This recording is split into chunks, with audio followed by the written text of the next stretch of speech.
All right, this is something that I found out here. Genesis chapter 1. We're going to go to verse 6. And God said, "Let there be a firmament in the midst of the waters, and let it divide the waters from the waters. And God made the firmament and divided the waters which were under the firmament from the waters which were above the firmament. And it was so. And God called the firmament heaven, and the evening and the morning were the second day." So that's kind of interesting. So I am going to go up here. In the beginning, God created the heaven and earth was without form and void, and darkness was upon the face of the deep. And the Spirit of God moved upon the face of the waters. So we see here the earth was without form and void. That could mean this here, the firmament. Because the firmament is basically a foundation or an expanse in the sky. So if you have the earth that was without form and void, and darkness was upon the face of the deep, the Spirit of God moved upon the waters, the face of the waters. I'm thinking this is the very, very top before God divided up. As you go down here, so God made a firmament and divided the waters which were under the firmament from the waters which were above the firmament. So above the firmament, I believe, is where you see the Spirit of God moving upon the face of the waters, way up high.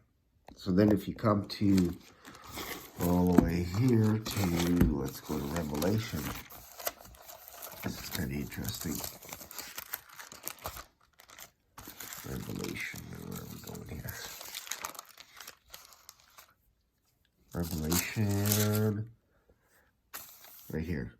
Revelation 4, verse 6. And before the throne was a sea of glass like unto crystal, and in the midst of the throne and around about the throne were four beasts full of eyes before and behind. So I'm thinking maybe that sea of glass is the firmament. Quite possibly. Let's just keep going here. See what else we can find here. Verse right here. So then if you go to chapter 15, verse 2, and I saw, as it were, a sea of glass mingled with fire, and them that had gotten victory over the beast, and over his image, and over his mark, and over the number of his name, stand on the sea of glass, having the harps of God. And if you go over here,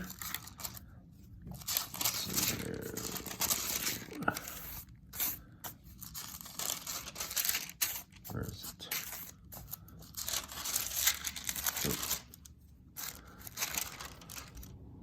Right here. And I saw a new heaven and a new earth, for the first heaven, this is chapter 21, for the first heaven and the first earth were passed away, and there was no more sea. Is this possible that there is no more firmament? Because then John says, I saw the holy city, New Jerusalem, coming down from God out of heaven, prepared as a bride adorned for her husband. So it's interesting that when John saw the new heaven and the new earth, the first heaven and the first earth were passed away. There was no more sea. Once there's no more sea, then now the New Jerusalem, the holy city, is coming down from God out of heaven to earth. Interesting. So let me know your thoughts. It's always sometimes crazy what you find in the Bible here. And it's always good to do a little bit of digging, do a little bit of research. And yeah, that's kind of what I'm thinking the firmament is the glass where basically the New Jerusalem is sitting on and then comes down to the earth. I know that sounds kind of weird, but what do you guys think?